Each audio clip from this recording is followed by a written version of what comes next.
Okay, Mayor Cote, it looks like we're live streaming. I think we're ready to go. Okay, thank you, Mike, and good morning, everyone. I'd like to call to order our Mayor's Council meeting. Before we begin the meeting, I'd like to acknowledge that this meeting is taking place on the unceded and traditional territory of the Halkomelem, Semiahmoo, and Squamish-speaking people. These refer to the language groups that more widely encompass the Indigenous people of many nations who use and continue to use the land whose territory TransLink works, operates, and serves. As a council, we recognize the importance of doing our best to build respectful relationships that contributing to stewarding the land and waters in the community with integrity and consideration for future generations. Okay, with that, I will look to the Mayor's Council if they would like to adopt the agenda. Move adoption. It's been moved and seconded. Second. All those in favor? Aye. Opposed and carried. And if I can get approval of our minutes from the April 22nd meeting. Move. Second. Seconded. All those in favor? Aye. Opposed, and it's carried. Okay, we have 5 public delegates with us here this morning. And our first speaker this morning is Elizabeth Murphy. So Mike, I'm wondering if you can coordinate that. Each speaker gets 3 minutes, and there will be, I believe, a timer on the screen to let speakers know of the time, and I'd like to welcome Elizabeth Murphy. Looks like Ms. Murphy hasn't joined yet, so I think we can go to the second delegate, Nathan Davidovich. We'll just let him in right now. Okay, welcome, Nathan. Just give him a second here. All right, Nathan, you've joined. Can you hear us? It looks like you're muted.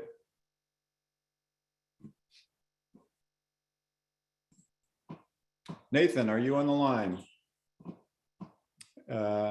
We can't hear you, Nathan. Chair, I'd suggest maybe we go to the next speaker in line, which is Jean Swanson. I noticed she's on the line and looks like she's ready to go.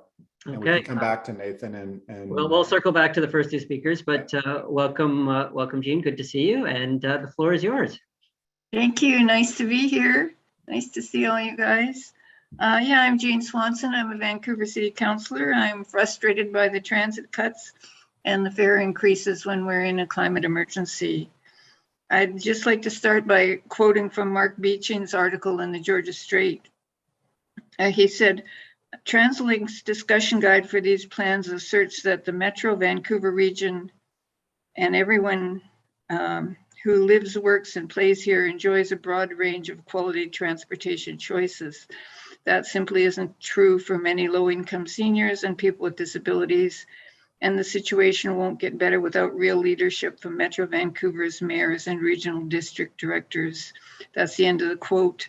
And I'd just like to add that low-income people in general, not just seniors and people with disabilities, don't have transportation choices either because they can't afford cars or transit fares. So our Vancouver Council has passed several resolutions on transit since 2019. The first one was to approve the all-on-board plan for free transit for youth and reduced price for low-income folks, and to stop ticketing minors for fare evasion. The second in 2020 was asking for an equity and affordability lens for the Transport 250 plan, and to consider reallocating funds used for fare evasion enforcement to free transit for youth and low-income folks. And the third in 2021 called for increasing the bus lane network and said clearly that Vancouver Council does not support fare increases. We are also always wanting, of course, accessible washrooms. But instead, the fares keep going up. The bus stops are being cut. Service is less frequent, and we still need the washrooms. There's no way these kinds of actions will increase ridership and get folks out of cars. I know what the reason is. There's no money. So that means we need a campaign to push on the feds and the province for the money we need for improved and cheaper, not worse and more expensive transit service. I'm here to say that I'll push, and I hope TransLink and the mayors will also work for more money in the system so we can meet our equity and climate goals. So just a little push to try and get some more dough. Okay, well, thank you very much, Jean, for joining us. And I know the Mayor's Council is well aware of all of the issues that you raised there, and I think you you got to the heart of the matter at the end there, recognizing we need to think of a new way on how we fund transportation so we can enact some of the bold plans we have in Transport 2050 and in our 10-year priority list, which I think really touches on a lot of the things you spoke about there. So I think we're going to need pushes from a lot of different angles, and I really appreciate you joining us this morning, Jean. Okay, thank you. Bye-bye. Chair Cote, Nathan Davidovich is still on the line. Nathan, I'm not sure if you can hear us, and if we can't hear you, so if you can unmute yourself, we can go to you next. Otherwise, it would be Joe Kunzler, who looks like he's on the line and ready to go. Nothing from. Not hearing Nathan. So Hello. okay, welcome, Joe. The floor is yours, Joe. Oh, thank you, Mr. Chairman, and thank you, Executive Director. I'm sitting here in the Native Skagit territory caring for family, so I want to thank the staff for facilitating this inclusive meeting with Zoom. Hope you like my background, by the way. But I want to start today with a chant of light. This is on you until you decide to do something about it. That chant may have started with gun responsibility, but I will give TransLink and the world famous Mayor's Council full credit that with this 2022 investment plan, you're doing substantive stuff about climate change. You are. When you prioritize moving people over cars and working in transit-oriented development, plus zero emission transit vehicles, you're addressing not just a cause of climate change, but also a means of social equity. You have a principle of we care, we listen, and we act. That's what this 22 investment plan is: caring, listening, and acting with genuine climate action. Other transits, and frankly, my America, should emulate you in that respect. On that note, I think it's below the TransLink standard to not note all the staff preparers of this strategy, not just the one behind me. At least please list their names in the document and show you appreciate the staff. They won't say anything, so I will use my white male privilege to do so. Also, you know by now what I think of TransLink and the world famous Mayor's Council. Try the cutting edge of what's possible to address climate change. Some of you know I consider Minister Bowen Ma a role model and a friend. So when I heard on the People's Pod, episode 4, some of the racist, sexist bullying she gets, I cried. And then I saw Minister Heyman be the only provincial spokesperson in the strategy, and I knew I had the sortie today. I kept Minister Ma out of the loop of what I'm about to say as a friend, and yes, condemning my white male privilege, but I would appreciate it if that strategy had a page from Minister Ma or something from her, because she's not just a Minister of State for Infrastructure. She was also one of the key champions saving TransLink from COVID-19 and getting the rapid bus lines launched. And she doesn't look and sound like me, unlike George Heyman. And I think it's important that transit be inclusive for everybody and everyone. That is vital to the work we do. I agree with Minister Ma, quote, if we want more young women and people of color to enter politics, we must commit to creating environments that respect them, end quote. And that's why I'm making such a stink about this, because I think that this isn't just us white guys, it's a lot of smart people who don't look and sound like me. And I want to conclude on a personal thought, and maybe this is out of order, Mr. Chairman, but considering recent US events, I want you, my Canadian friends, to thank your federal politicians for keeping your families safe so we can come together to do this vital climate action work. You're going to save the world with this strategy, provided you vote for the strategy and listen to strong women that are leading this investment strategy, because it's a good strategy. By moving people, not cars, you're going to prioritize transit. You're going to also, with this strategy, allow people to live closer to transit. So people think transit first instead of the massive outlay of a car and the expenses of operating a personal vehicle. And that's really going to help climate action. So thank you for your cunning and your genius and sharing it with the world. You're awesome. Thank you for having me today. Okay, well, thank you very much for joining us this morning, Joe, and we fully recognize whether it's the investment plan or Transport 2050 or the 10-year vision.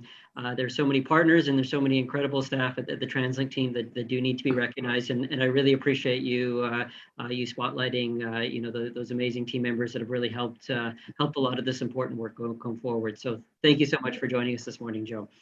Mr. Chair, it's Ron McLaughlin. Perhaps we could let the speaker have another 5 minutes. No, I think we're going to move along on the delegation, Mayor McLaughlin, but really appreciate you joining us, Joe. Welcome. Okay, so it looks like Elizabeth Murphy has joined us. So if you want to go back to the order, we can. Okay, welcome, Elizabeth. The floor is yours if you are connected.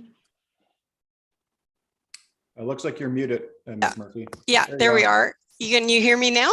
We can. Welcome. Hello. Yeah, thank you very much for allowing me to speak to you today. So I'm speaking on behalf of the Coalition of Vancouver Neighborhoods, which includes residents groups from across the city of Vancouver. And please refer to our 2 letters that were sent to you on for April 21st and May 25th that you all should have a copy of.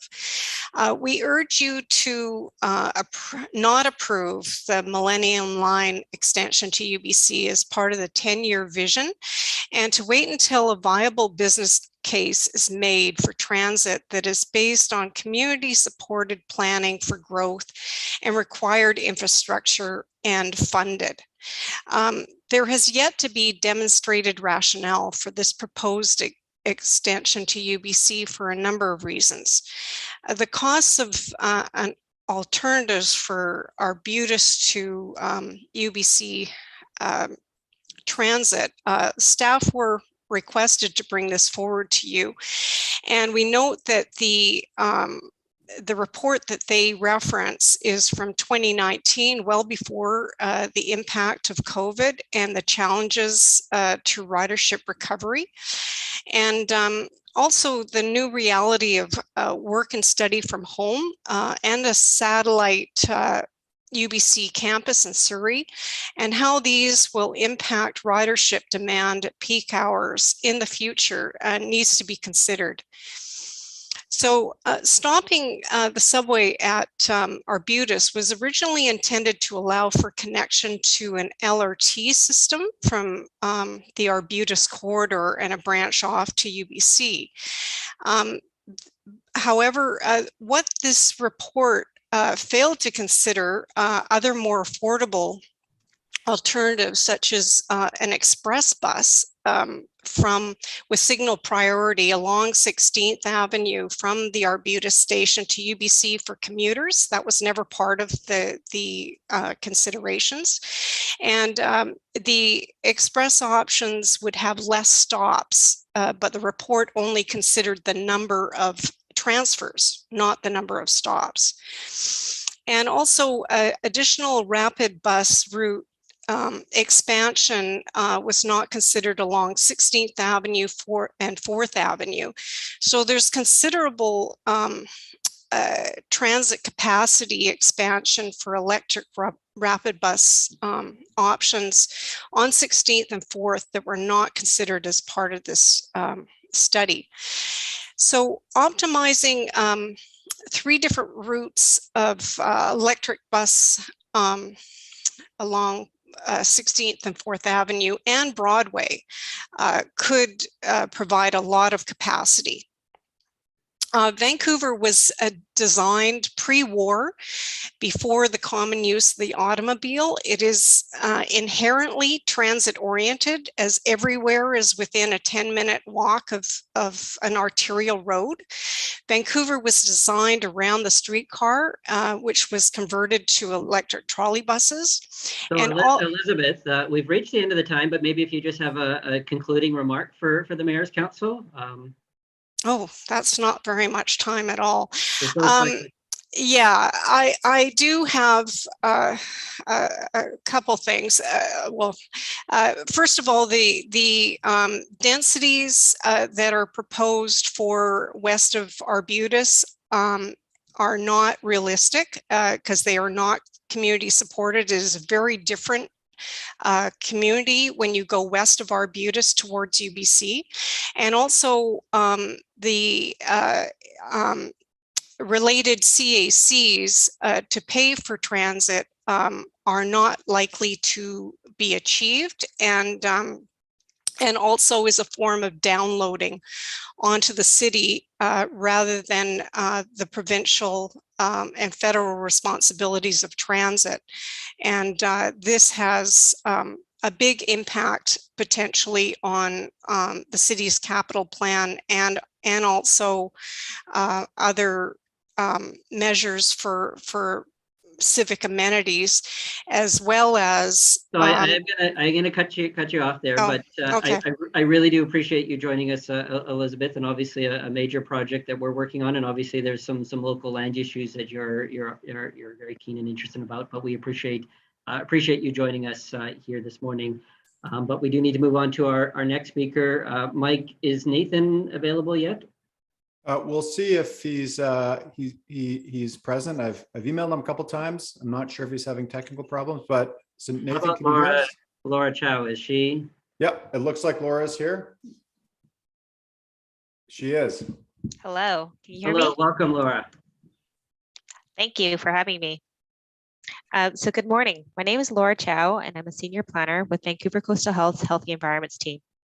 We wanted to take the opportunity to speak with you today as you decide on the proposed 2022-2031 investment and 10-year priority plan. Vancouver Coastal Health supports the proposed investment plan and also offers its support to further discussion with the province and funders to develop more equitable and affordable pass options for public transit users. Over the last decade or so, the connections between the investments in the public transportation system and public health have become ever more apparent. Our investments in our public transportation networks have greatly shaped our land use patterns in the Lower Mainland over the last decade and have shaped travel behaviors, with TransLink seeing record ridership pre-COVID-19 and an astounding rebound as we enter ridership recovery. These travel behavior decisions influence our health on a multitude of levels, from increasing our physical activity to improving our local and regional air quality and reducing our greenhouse gas emissions, improving road safety through a reduction of traffic-related injuries and deaths, improving people's social connections and mental health, and improving access and mobility options for many. The investment of Transport 2050 and its resulting priorities are linked to many positive health outcomes. Rebuilding transit ridership, meeting climate commitments, and investing in active transportation infrastructure are all associated with health co-benefits, from improved road safety to improved air quality to improved mobility. Mode shifts to transit and active modes of transportation will play key roles in meeting our region's climate targets, but we stress that providing safe, affordable, and accessible transportation alternatives are essential to encouraging use of these modes. This said, we want to bring attention to the negative health impacts associated with increasing transit fees, which have a disproportionate impact on those who are least able to pay. It is important to note that affordable public transportation supports health and well-being. However, in BC, there are only 3 programs that offer subsidized public transit fares, none of which are focused on those living with low income. As transit ridership continues to recover, we encourage TransLink to move forward with discussions with the province to identify additional affordable fare options, such as a low-income pass, to minimize the fare increase impacts for those who can least afford to pay them. VCH Public Health can present health benefits of affordability to funders in these discussions around options that advocate for additional affordable fares. Thank you so much for your time. Well, thank you very much for joining us here this morning. Really appreciate hearing from you. So we're going to go back to our final speaker, Nathan, if he is available. Give him one last chance to be able to. We're going to readmit him here. He's reconnected. So let's give him a second here and we'll see if it works. Nathan, can you hear us? Hello? Yes, we can Hello? hear you, Nathan. Welcome, Nathan. It Yeah. looks like we're finally connected. Well, I redialed again. I mean, again, you should have in-person meeting. You're the only public body. Okay, so we're going to start your doesn't delegation have now, it, and welcome, Nathan. Yeah, thank you for hearing me. We are here today because of what happened in 2007 when TransLink governance and act was changed. The change was made without proper consultation with the GVRD, who is the father of TransLink. Present Metro Vancouver chair told me that the former BC government conned the 2007 civic politicians to accept the new governance. This meeting is costing over $100,000. All the plans that are before you will not achieve the Clean BC 2030 targets. These plans are unambitious and will set us further back compared to other metro areas in Canada. And I have a list of all the items. You have not implemented even the 10-year plan from 2003. And what about all the cutbacks to bus services since the 2001 transit strike? With the civic election in October 15, at least 50% change in civic politicians, and the new politician will demand better plans for their cities. The present BC government is moving slowly on transit and active transportation, but as I continue to open the eyes of our MLAs, changes are starting. Bill 16 is one. Changes in BC Ferry is number two, and there will be changes in TransLink. The present system is bad, and the West Coast Climate Action Network, with its over 225 member groups, will make sure that we elect progressive civic politicians. We cannot afford to continue this for the next 10 years. This is a very bad plan. Thank you very much. Okay, thank you very much for joining us, Nathan, and thanks to all the delegates that joined the Mayor's Council this morning. We appreciate hearing from you. So we're now going to move into our agenda. The first item on our agenda, item 3.1, the 2021 Transit Service Performance Review and Handy Dart Service Performance Review. And I'm going to pass it off to Sarah just to introduce and provide a brief presentation. I think, Chair, it'll be Matt Craig. Okay, my apologies. It is. Good morning, everyone. Yesterday was a big day. We released the 2021 Transit Service Performance Review and the Handy Dart Service Performance Review, which are two annual reports that we've released every year. They're attached to our agenda package. This is the first year that we released both at the same time. So I'm going to walk everyone through some of the key takeaways from those reports. Next slide, please. So first, it's important to note that we're always monitoring ridership across the transit network to inform service adjustment where service adjustments might be needed. Particularly through the pandemic, we've been providing more regular updates on ridership as we recover. So I guess the question, why even bother doing an annual report? So two big reasons. First, we look back at longer term trends from the previous year that help us understand what our new normal is beginning to look like in terms of big picture ridership patterns. Since COVID-19, we've seen some new trends in travel behavior. These reports document exactly that. What travel patterns have changed, what has stayed the same, and how did we adapt servicely accordingly last year? Secondly, this is also part of our commitment to transparency, and that's supporting our partners and our stakeholders with data and information that can inform their own planning and decision-making. Next slide. So yesterday we released these reports. There's two. One covers transit and one really focuses on Handy Dart. To provide an accurate snapshot of the year that was, of 2021, the multimodal TSPR data is based on the most stable period, which was the fall of last year, while the Handy Dart review covers the entire year. Next slide. So based on the finding of these reports, I'll walk you through some of the key trends we saw last year. So back in the fall of last year, we had nearly 2.2 million unique customers use our transit system. That's equivalent to about 84% of the whole Metro Vancouver population. Our system-wide ridership recovery exceeded the average recovery rate across Canadian and American transit agencies. And we had more annual boardings last year than the metropolitan areas of Boston and Atlanta combined. System-wide ridership is now back to over 70% system-wide, with about 6.5 million boardings each week. Next slide. So some pre-pandemic travel patterns continued throughout 2021. For example, regional travel comprised the same share of total transit travel as it did in 2019. A bit more than half, 50 to 55% of trips using transit crossed municipal boundaries, which really underlies the importance of the transit system in supporting that intermunicipal travel and reducing congestion between our urban centers. Next slide. System-wide, we saw a return to similar travel patterns throughout the day, including weekday peak periods, which had lagged in recovery behind off-peak periods in the first year of the pandemic.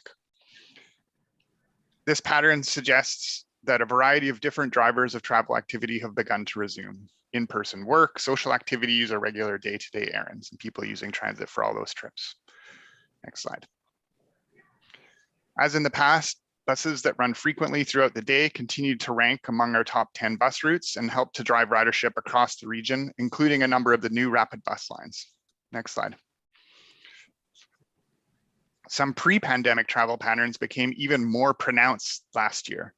For example, bus routes that serve industrial employment areas recovered to 74% of pre-COVID levels, which was well above the bus network average of 62% in the fall. Examples shown here are from East Richmond, Port Coquitlam, and Campbell Heights.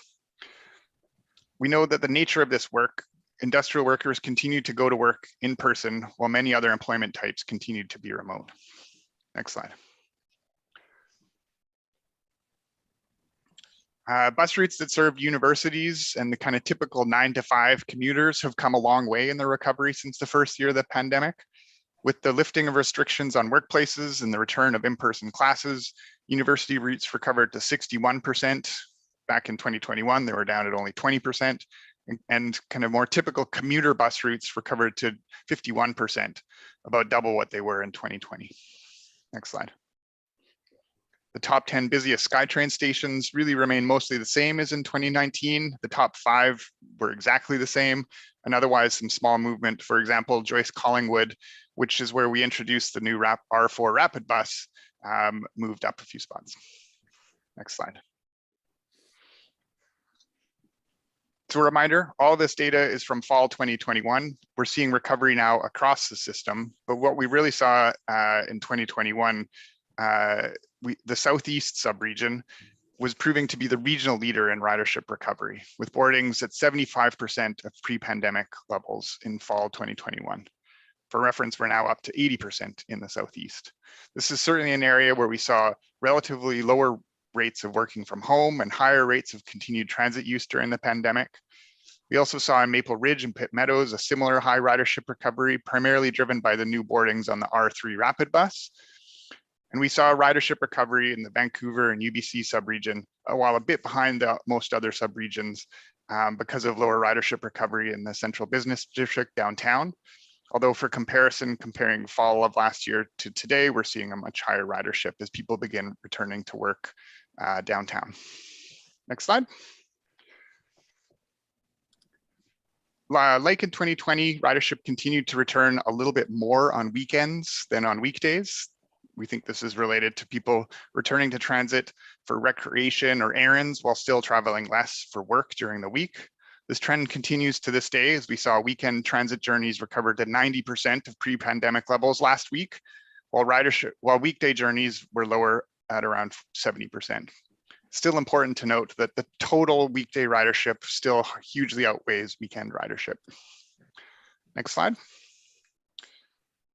Turning to HandyDART briefly, we saw critical trips for kidney dialysis, medical appointments, and day programs make up nearly a quarter of all of those 700,000 HandyDART trips taken, which clearly illustrates how essential the HandyDART service is for HandyDART customers in our region.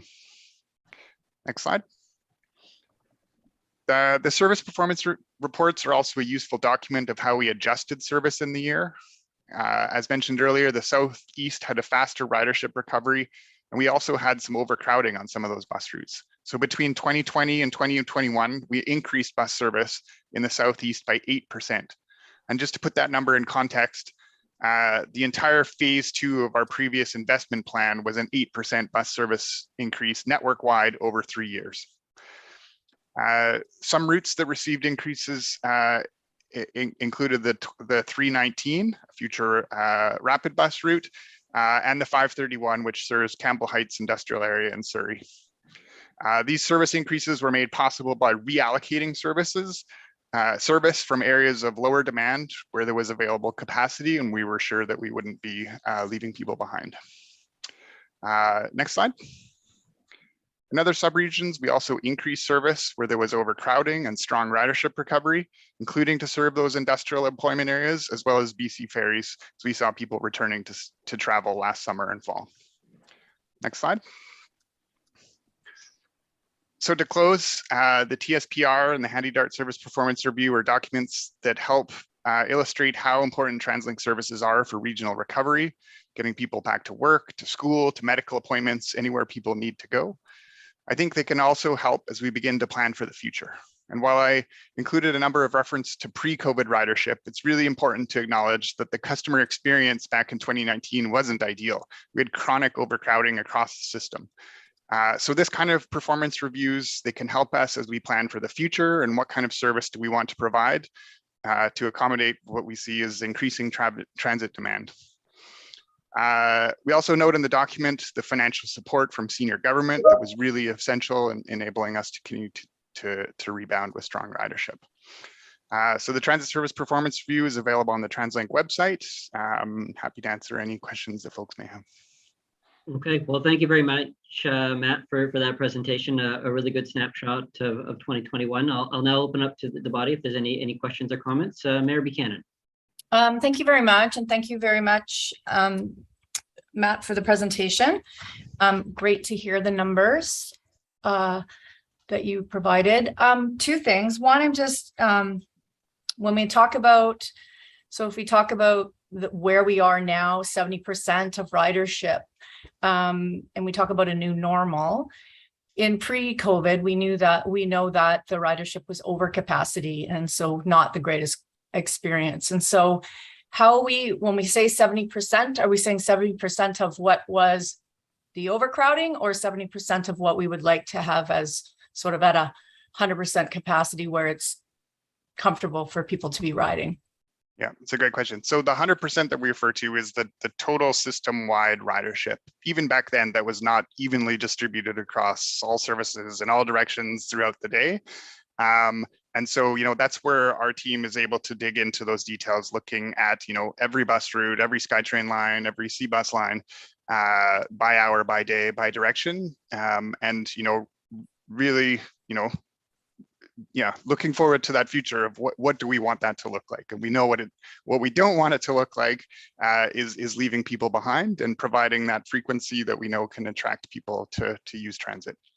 So are these, thank you. So, so these numbers, so if we say 70%, is that a suppressed number from what we had? Or like, I'm just trying to get a sense of if it was over capacity and then we're saying 70%, is this, how are we communicating that to the public? Because if they say, oh, it's only 70% recovery, but in reality, compared to what it was, it could be higher.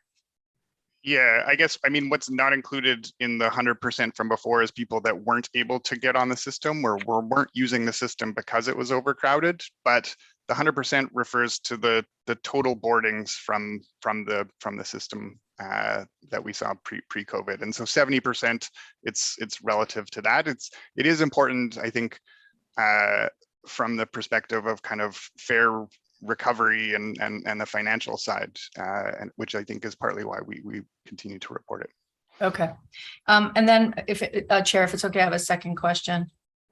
Just in regards to the Handy Dart, which if I look at the slide, you talk about a quarter of the trips are essential for medical appointments and services. And when we look at the proposed 10-year vision, we're looking at increasing that service by 60% across the region. And so I'm just curious, given its importance to getting people where they need to go for medical appointments, what kind of funding do we get from the provincial government to support that? And if so what funding do we get, if any? And comparatively to BC Transit, what do they get for the same service? Excuse me, I can speak to that. Thank you for your question. So the funding for Handy Dart is funded in the same way the conventional system in Metro Vancouver is funded, and so we do not receive a direct operating support from the provincial government for Handy Dart, other than what we have received from them through and from the federal government for the relief funding through the pandemic. That has also certainly gone to support Handy Dart and has been very important. My understanding is that there's a couple of different funding models for BC Transit, both within the Victoria region as well as other parts of the province, and it's a very different funding model than we have in Metro Vancouver. They don't have the same sorts of tools that we have in Metro Vancouver, but so the province does provide more direct operating funding. My understanding is they do provide a higher contribution towards the Handy Dart costs than they do towards the conventional system, both within Metro Vancouver and in other parts of the region. As you note, a very high percentage of Handy Dart trips has always been to access provincially funded medical programs. Certainly during the pandemic, an even higher percentage of those trips, because those were the trips that were most essential, and people didn't have the discretion to stop accessing healthcare. So certainly we saw that in an even higher reliance on Handy Dart coming from medical trips.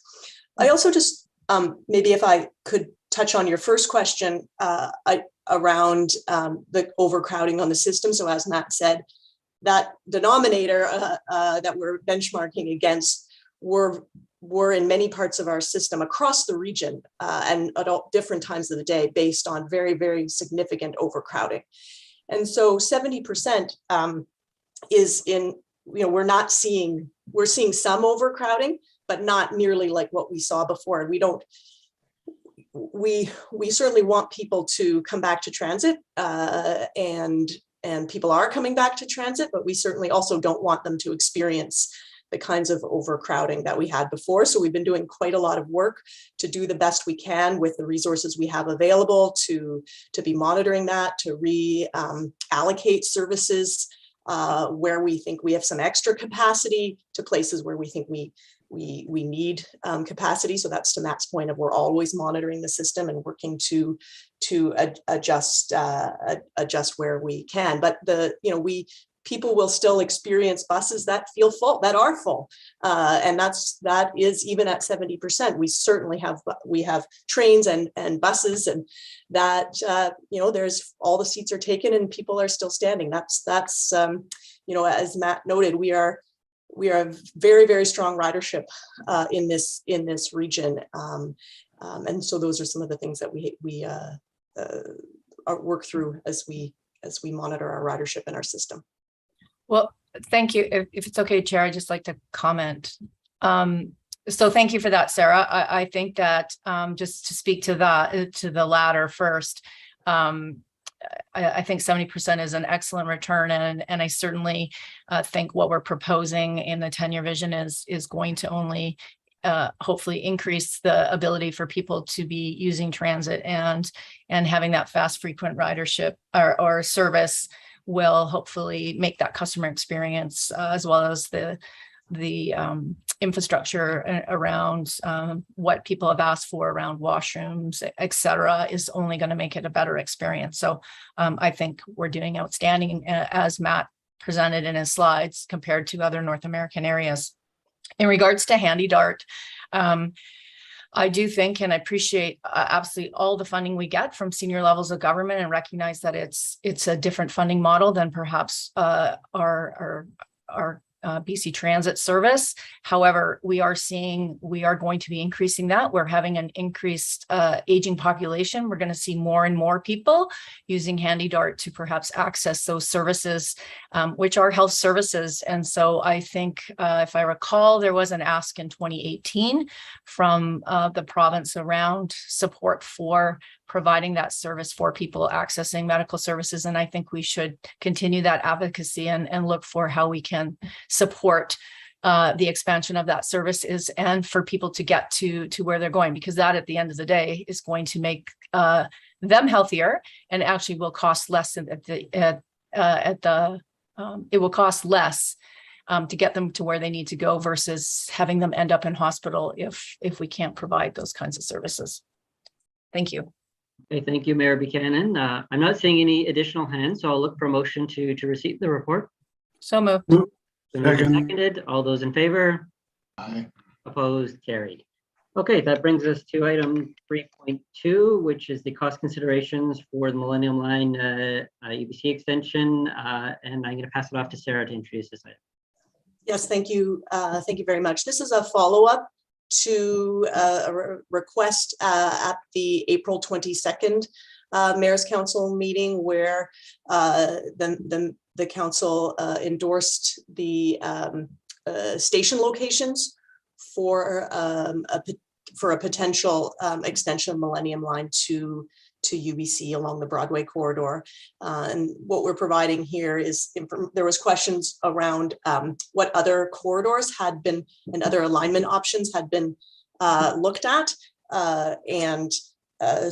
So we are re-providing information that had been provided to the Mayor's Council in some cases many years ago, because of course much of this work dates back to reports provided in 2012, in 2017, and 2019, where we looked at a whole variety of different technology options and alignment options that led to the direction that the SkyTrain extension along the Broadway corridor is what is required to serve the demand.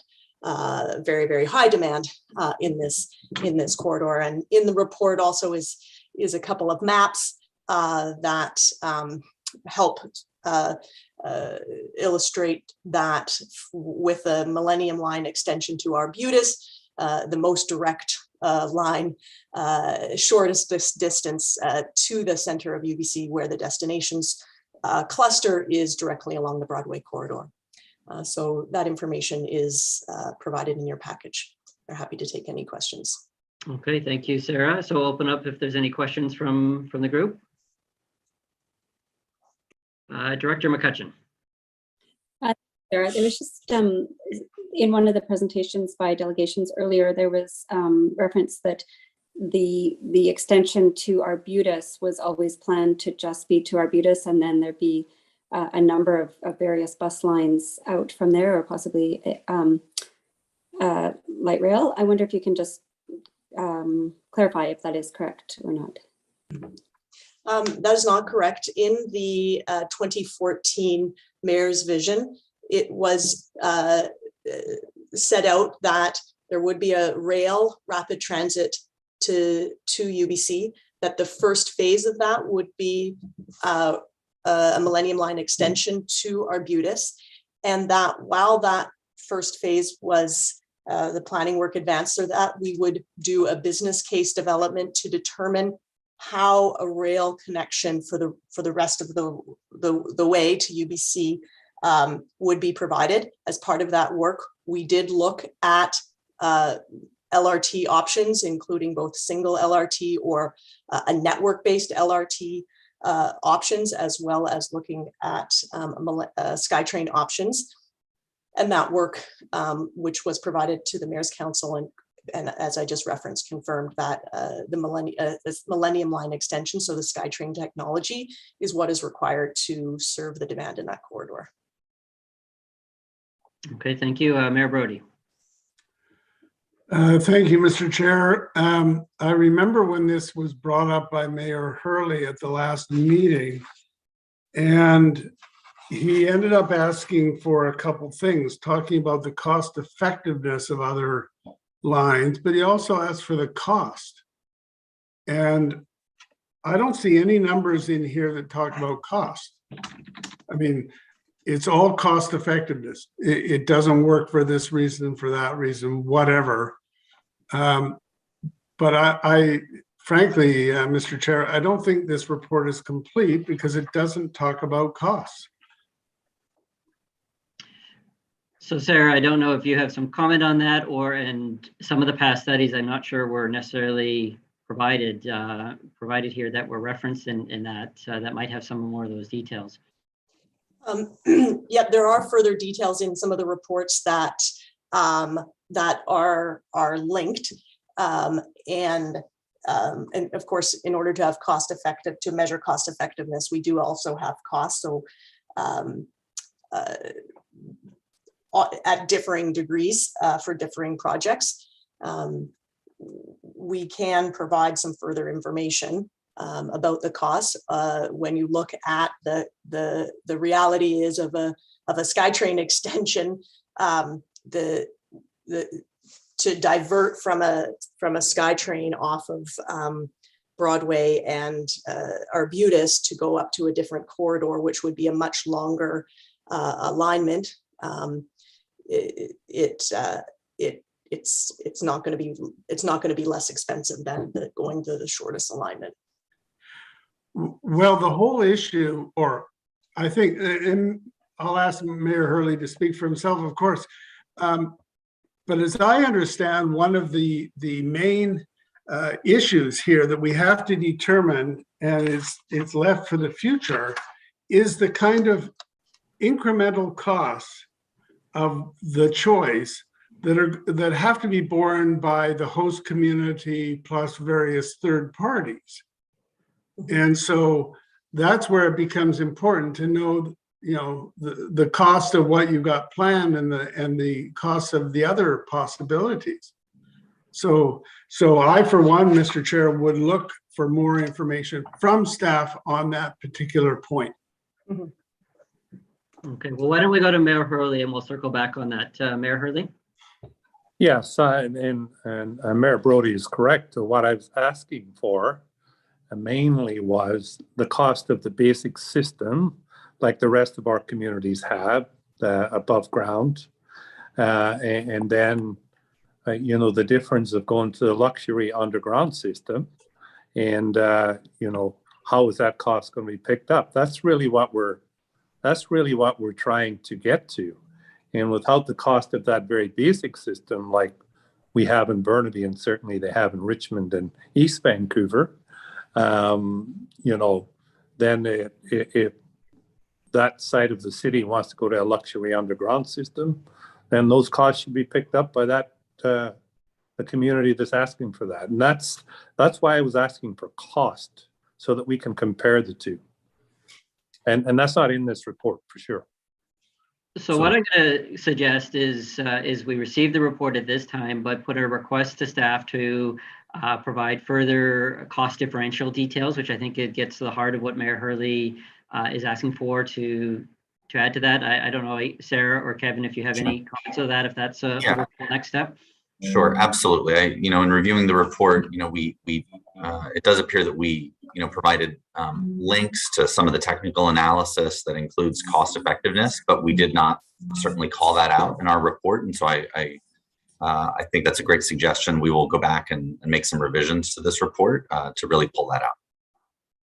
Okay, so I'll look for a motion to receive this report, but also to request staff provide further cost differential numbers back to the Mayor's Council. So move. Second. Moved and seconded. All those in favor? Aye. Aye. Opposed, and it's carried.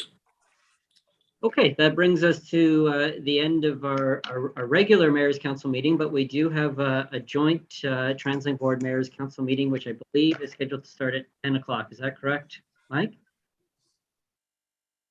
Oh, you're on mute. Yes, that's correct, Mayor Cote. I'd suggest that we take a 7 or 8 minute break and then come back. Now, for technical reasons, the live stream has to be kept on, so I suggest that you please mute your screens and maybe turn your videos off, and we can reconvene in a few minutes. Okay, well, if everyone can join us back a few minutes before 10 o'clock.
For board members who are just joining, we're going to begin at just a couple minutes before 10. And just note that the meeting is still being live streamed, so I'd suggest you just leave your screens muted.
For board members just joining, we're gonna start in 3 or 4 minutes.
Chair Cote and Chair Cunningham, I'll just note that it looks like we've got quorum for both bodies. So I think if you'd like, we could start a couple minutes early and maybe give people a 1 or 2 minute heads up to turn their screens back on.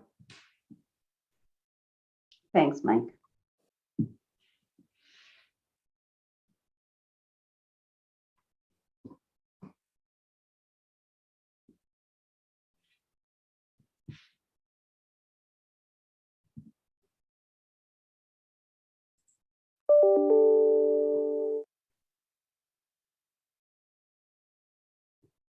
Okay, members, I would suggest that if you can turn your screens back on, just so that we know that you're back, and we should be able to get going in 2 minutes.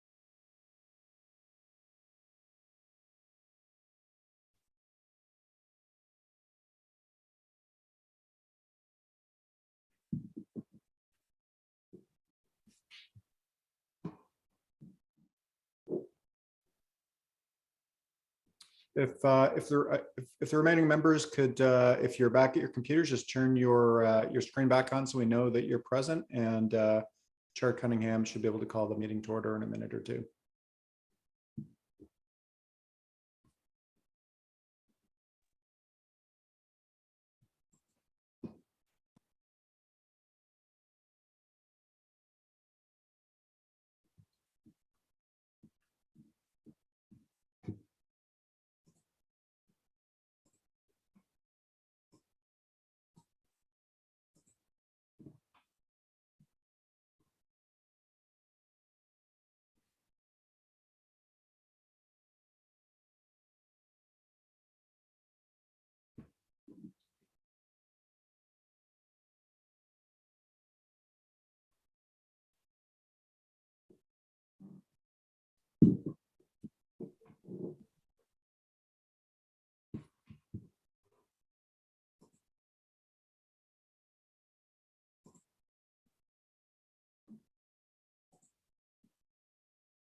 Okay, Chair Cunningham, it looks like the live stream is going.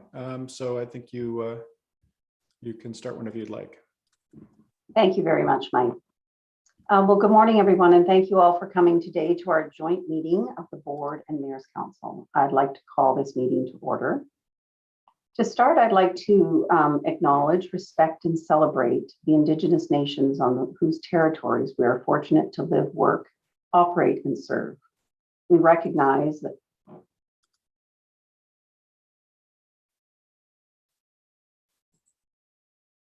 Mike, Lorraine, are you okay there? I'm hearing everything twice. Do you have the YouTube live stream running? It's all good for the rest of us. Yeah, if you have the YouTube live stream running, it may be That's what's happening. I apologize. Mind you, it's really good stuff. I want to hear it twice. I apologize. Okay, so I'm going to start with my acknowledgements again. I'd like to start by saying that we acknowledge, respect, and celebrate the Indigenous nations on whose territories we are fortunate to live, work, operate, and serve.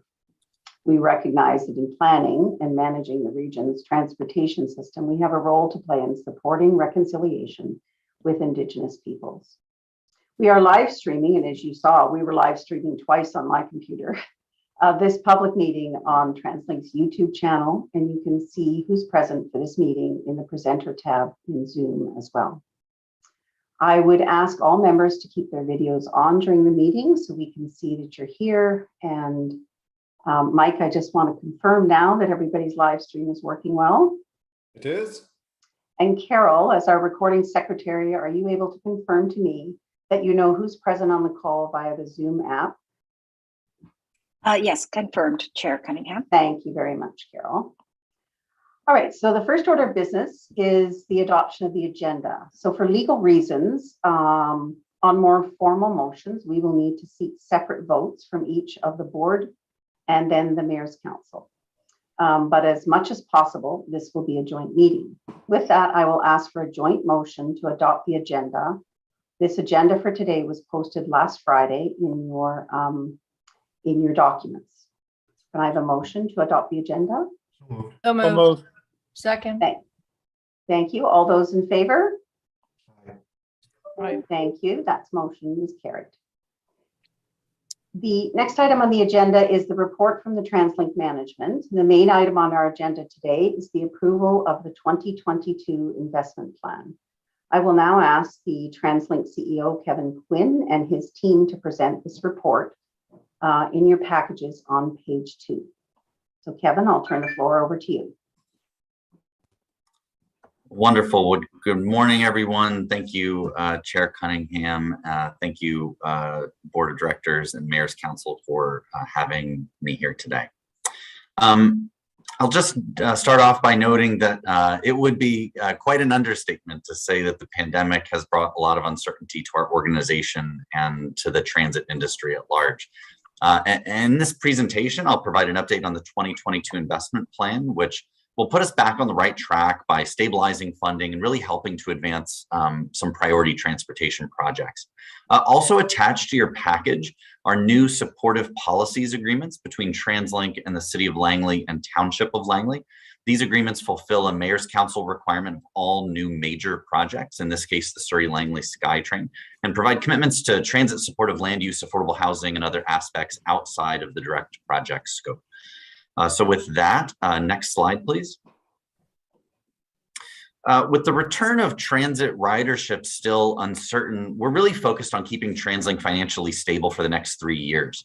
And the 2022 investment plan aims to address near-term financial stabilization related to pandemic-related fare revenue loss.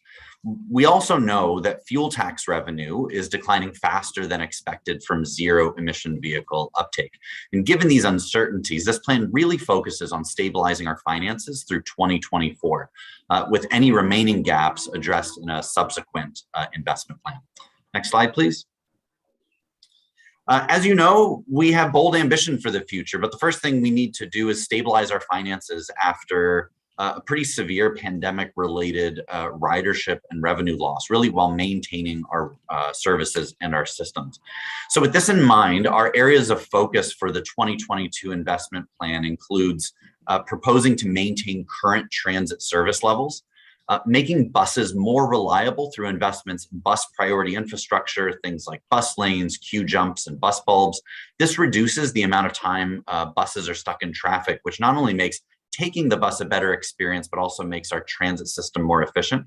The plan provides the region's share of funding to build the Surrey-Langley SkyTrain all the way to Langley, and includes funding for a new operations and maintenance center. We've also heard from our customers and some speakers earlier that having washrooms available to them is important. And so we're going to add public washrooms at 6 major transit hubs. We're also committed to reducing our emissions, and that's why this plan includes funding for over 300 new battery electric buses over the next 3 years. It also includes funds for renewable natural gas buses and critical charging infrastructure, and this will help reduce our emissions by 37% by the year 2030. The plan also includes funding to make our streets safer, and includes funding for new walking and cycling infrastructure cost share programs with municipalities through 2024, and includes ongoing funding for road safety upgrades for the major road network. Next slide, please. Transit ridership has been steadily returning, but there is still some uncertainty with the pace of this return, and that's why we're really proposing a conservative approach to funding the investments in the plan. And this means that we're really aiming to limit those affordability impacts to households, and we'll address any additional funding needs in the next investment plan. So for this plan, we propose raising $52 million in new revenue first through maximizing revenues from non-taxation sources, including commercial revenues like advertising, real estate, and carbon credits. We also propose a very limited raise in TransLink's portion of existing property taxes of just over 1%, that amounts to, on average, $3 per household beginning in 2023. And to help us keep up with inflation, fares will increase annually by 2.3% through 2024, and by 2% from 2025 to 2031, which is lower than previously planned.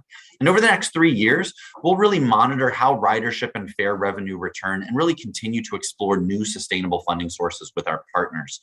We'll also continue working with the province to identify a really balanced mix of revenue sources that are fair, affordable, stable, and support our regional transportation objectives. Next slide, please. We know funding is a partnership between all levels of government, and I would like to acknowledge the support of the Government of Canada and British Columbia, who are contributing to this 2022 to 2024 plan. This includes capital contributions for Surrey-Langley SkyTrain, the new zero emissions bus fleet, and critical state of good repair projects. and the previously announced operating relief of $176 million shared by the provincial and federal governments. And this is on top of the $675.8 million in Safe Restart funding that we've received already to date. Next slide, please. I want to just cover off our consultation for this. We held two-week consultation on the 2022 investment plan along with Transport 2050 10-year priorities between April 20th and May 4th. 4 virtual information and briefing sessions were organized where participants expressed interest in rapid bus and bus priority measures, affordable transit fares, active transportation investments, and customer washrooms. We received 4,585 completed questionnaires indicating broad support for the plan, with 83% in support and 6% opposed. We also received 1,157 comments from the public. Most comments referenced service levels, taxation and funding sources, and active transportation investments. This concludes my update on the 2022 investment plan. And now I will pass it back to you, Chair Cunningham, for any questions and comments. Thank you. Thank you very much, Kevin. I know you and your team have spent months preparing and working with the Mayor's Council and the board and in partnership with the province on this investment plan. I will now open the floor to questions on the investment plan. So if you can just hold your questions or clarifying questions, we're going to deal with the motions in the next step in the agenda. And I see that Councillor Cameron has a question. So Councillor Cameron. Yeah, thanks, Kevin, for the report. I guess I didn't want to ask this in open because I didn't want to necessarily catch anyone off guard. But you know, we have the 176 million of operating funding, but eventually that's going to sunset, and we're back up to 70+% ridership. But that's not 100% ridership or even close to it, really. And that still leaves a pretty big hole in our revenue projections. So I'm assuming that your finance team are modeling what might happen in different scenarios for a year, 2 years, 3 years from now. I guess what I'm wanting to know, just on a general level, I've got no problem with the proposal today, or it's not really, it's more of a forward-looking question. I guess what I'm wondering is what happens. What happens?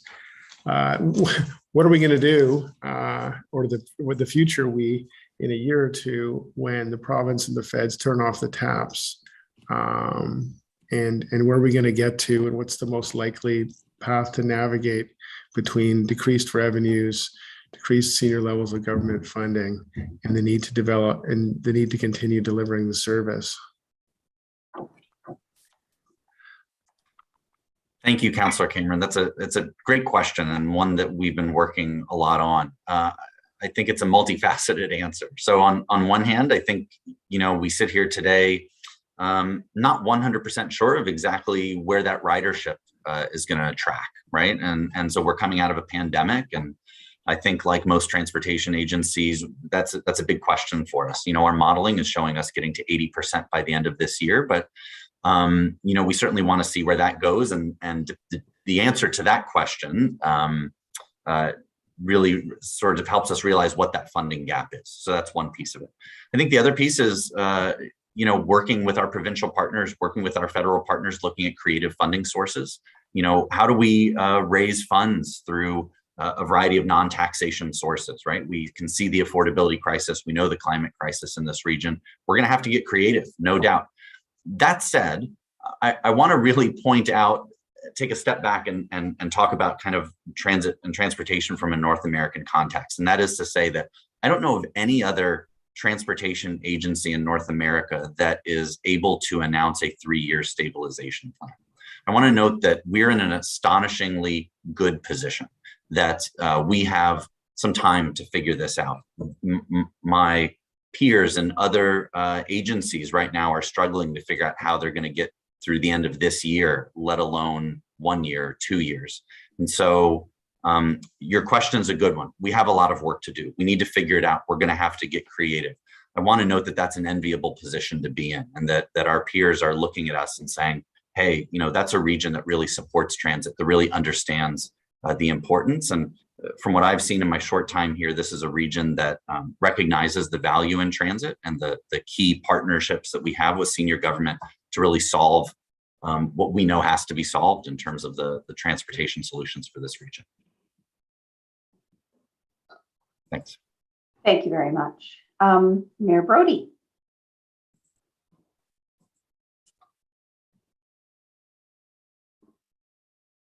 Mayor Brody, I think you're muted.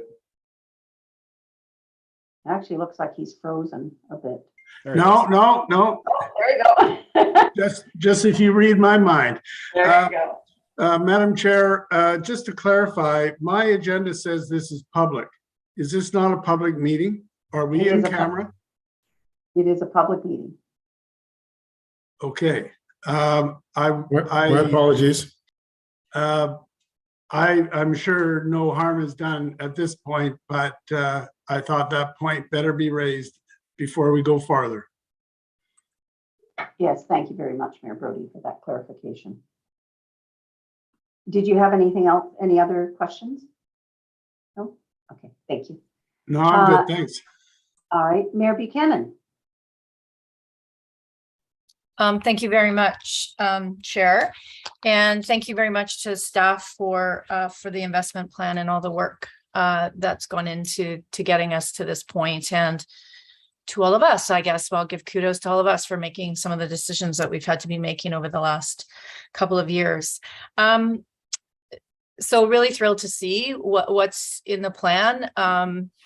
And the fact that we did make some, we made some hard decisions, but we also have advanced a really bold plan that I think is really focused on addressing some of the really big challenges that we face, not only as a region, but globally. And I think now is the time that we do need to continue to advance forward and make those bold moves. And having the 3-year stabilization plan is a really good place to be, as Kevin said, and obviously we have a lot more work to do as we move forward. My question has to do with the document speaks references a lot, including funding to advance the development of business cases for major projects in Transport 2050, and particularly the 10-year plan. And the only specific references I could find in the appendices was for 2 of the major projects, which is UBCX and the SFU gondola. And I'm just curious, if we can have more clarity in terms of what the allocation will be to other business case developments, because it's not really clear what level of funding will be allocated to those other business case developments.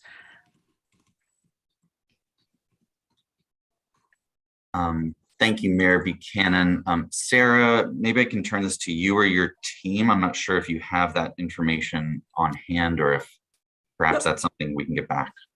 Yeah, I can certainly speak to that. What we have put in the investment plan is an allocation to allow us to advance the planning and project development and business case work on the priorities that are confirmed and identified through the 2050 10-year priorities. So we do not have a specific breakdown of that for which projects. It's subject to the finalization of the 10-year priorities, which we anticipate will be in approximately a month from now. And then we will be working to bring forward a proposal and as we work on the planning and do the more detailed budget estimation of what is required for the top priorities identified through that process. Okay, so just to clarify, once that 10-year priority, what's proposed is adopted, then staff will come back and let us know in terms of that amount, what will be allocated to what we see as the priority projects moving forward. Yes, we can. The order of the priority projects. Okay, great. Thank you very much. Fully support this. Thank you very much, Mayor Buchanan. Are there any other clarifying questions in regards to the investment plan? So seeing none, I think that concludes the questions. So it's now time to move on to items 3 and 4 on our agenda, which are the motions that are before us. So the first motion we're going to do is the motion for the TransLink board. And we all have this in our package, and it's now up on the screen, which makes it easier for me so I don't have to read the motion out.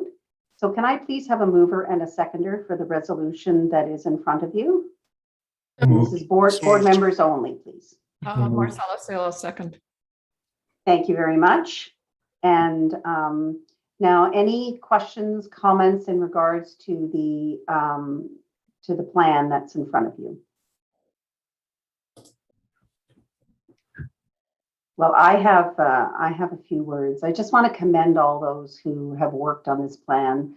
As Mayor Buchanan mentioned, it's been a collaborative effort between the board, the mayor's council, the staff. The staff has been doing all the heavy lifting, of course. It's been a particularly challenging time, as you can imagine, with COVID in the backdrop. We've worked through a very detailed process to land on the final version that we have in front of us today. And as we've all heard from others, it's imperative that we continue to move this agenda forward to support the climate action initiatives of our region. TransLink continued to provide service through the region during COVID, and the organization continued to plan for our future. And that's what's brought us to this investment plan today. So we've been working away in the background during COVID, and so I just wanted to commend all the staff for all their work on this. Mayor McLaughlin, this is for board members only at this time. So if you can hold your comments to when the Mayor's Council does their voting, that would be appreciated. Board Member Ross. Thank you, Chair. I just want to reiterate along the lines that you just mentioned, and also Mayor Buchanan's previous comments about the collaboration and the work that's been put in to achieve at this point. Working through a pandemic by itself is enough. So I'd really like to commend all of those involved, the Mayor's Council having to run their own cities and municipalities through this while devoting the T2050, which consumes a lot of time. And I really commend the staff and looking at both the investment plan and the 2050 strategy, which helped form the investment plan.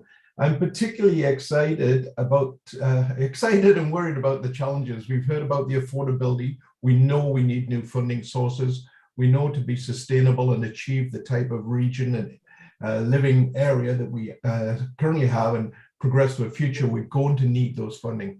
But I'm particularly pleased to see in this investment plan and in 2050, for the first time that I'm aware of, looking at the social equity issues, the affordability issues, looking at it in the broad scope. I think it's a challenge, it's uncharted territory, but I commend all of those involved. I commend the Mayor's Councils for the vision. I commend the staff for looking at this, putting it on the agenda and hoping to guide us forward in this to really make this the most accessible and affordable system and be a role model for North America in this. So I support this plan. I commend those involved in it, and hopefully we will find those funds that were referred to earlier to make it and actually make a living product at the end of this investment plan. So kudos to all, and thank you. Thank you so much, Andy.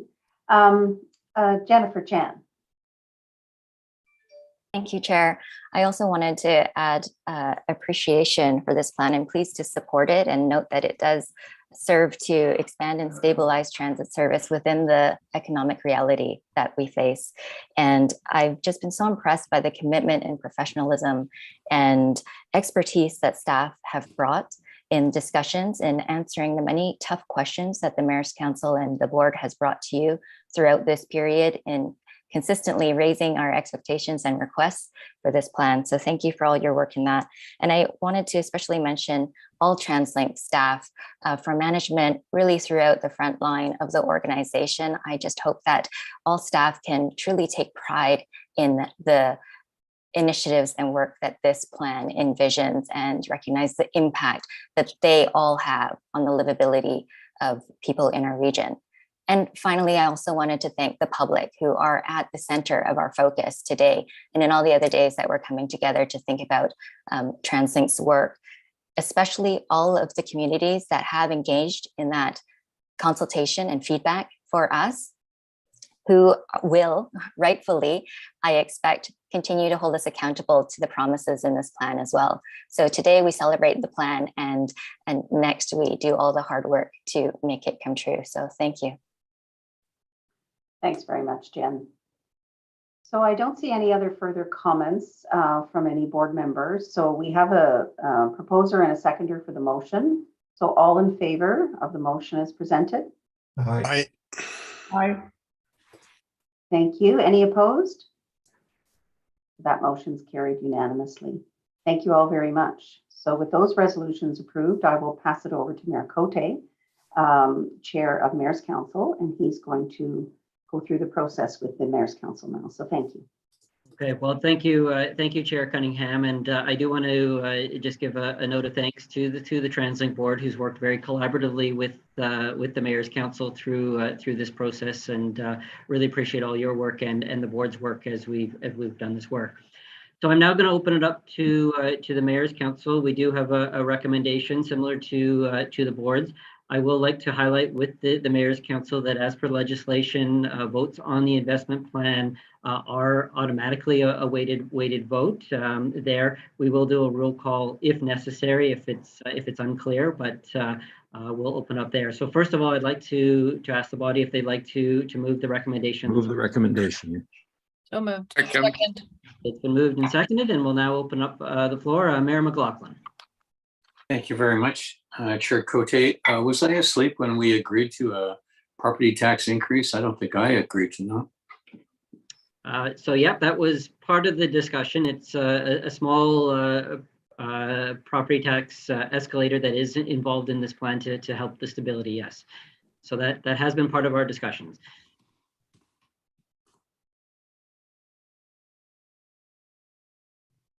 Okay. So I'm not seeing any further comments there. Are there any other comments, Mayor McEwen? Yeah, I just wanted to comment about that as well. That's an automatic built-in. It wasn't something that was added additionally. Was that Chair Cote?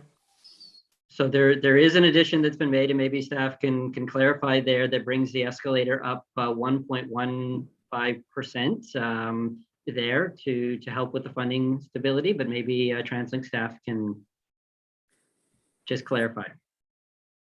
That is correct, Mayor Cote, and that is consistent with what the Mayor's Council directed us to undertake engagement on.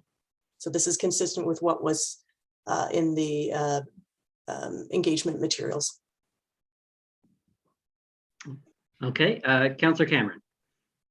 Yeah, I just point out I'm no fan of the increase in property taxes. Obviously, from a West Van parochial perspective, it's not good. But I mean, the TransLink has very few options in this situation.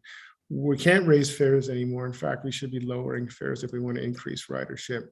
We can't raise gas taxes at a time when gas is $2.30, $2.40 a liter. Parking taxes are already quite high. And the province hasn't given us any other ways of raising revenue that we can access, certainly that we can access in the shorter term. So the reality is we're being forced into this to keep the system running. And the province has, to their credit, and the feds have stepped up with the transitional funding so that this increase can be lower. But this is us basically raising a portion of our contribution from property taxes and using the only tool really that's available for the purpose. Okay, thank you. Mayor McLaughlin. Thank you, Councillor Cameron, for that mediocre comment. But you being, and I mean that in the most personal and sincere way that I can, let's just run through the wealthiest communities in Metro Vancouver. Number one would be Belcarra, underserved, small transit usage, highest cost housing in the area. Anmore, number two. Lions Bay, number four. West Vancouver, number three. Bowen Island, number five. So the smallest communities are paying the highest amount with the lowest TransLink possibility usage. Doesn't seem right to me, and I'll be voting against this. Thank you. Okay, thank you, Mayor McLaughlin. So I'm not seeing any additional hands, but I do want to, and with I do see a new hand, Mayor Brody.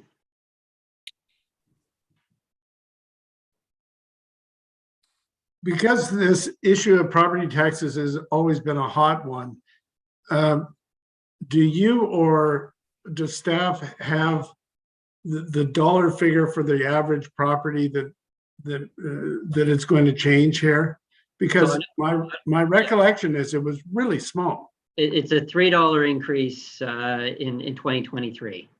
Yeah. On average. So obviously depending on assessed value. Right. So, you know, in principle, none of us like it, but in fact, it's a very small amount. Mayor Vegemot. Thank you, Chair. Perhaps staff or the whoever is, so it could be Mike or anybody filling a clerk's role could perhaps circulate the minutes for any members who don't remember how they voted previously on moving this forward, so we're all on the same page. Could we get a comment from staff around how property tax increases are paid for?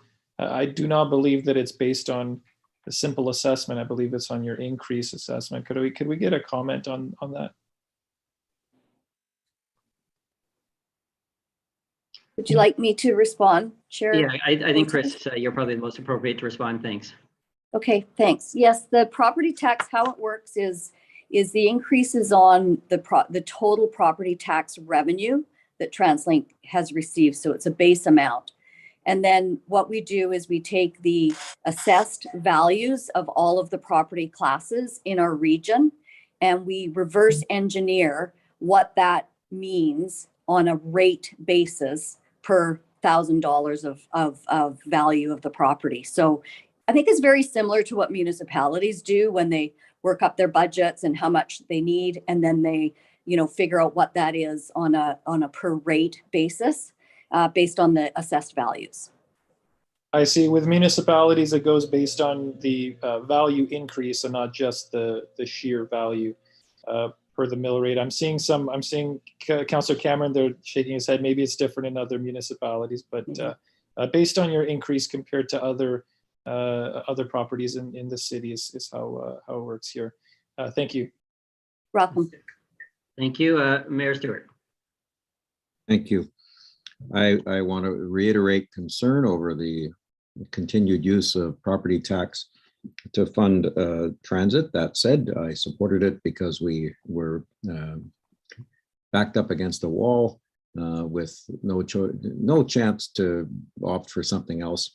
We have had lots of commitments from the province over a couple of decades that we'll get a sustainable regional source of funding. In fact, that was a commitment made when TransLink was established, and it was a commitment made in a MOU that was signed in Coquitlam in 2013, 2012, 2011. I can't remember what year it was, but this has been the movie Groundhog Day, where we constantly go to the province and ask for additional options so that we don't have this inequity. There's no question that fares is the wrong way to fund transit. We need to, I drive an electric car, so I don't pay to use the roads, but I do pay if I get on a transit, which makes it seem to residents that are looking at mode change, mode shift, like we're saying one thing and then penalizing them if they choose that mode. We need to find ways of lowering the cost of using transit, but we also ought not to be burdening communities that don't get transit with a disproportionate share of the cost of expanding transit out to the suburbs.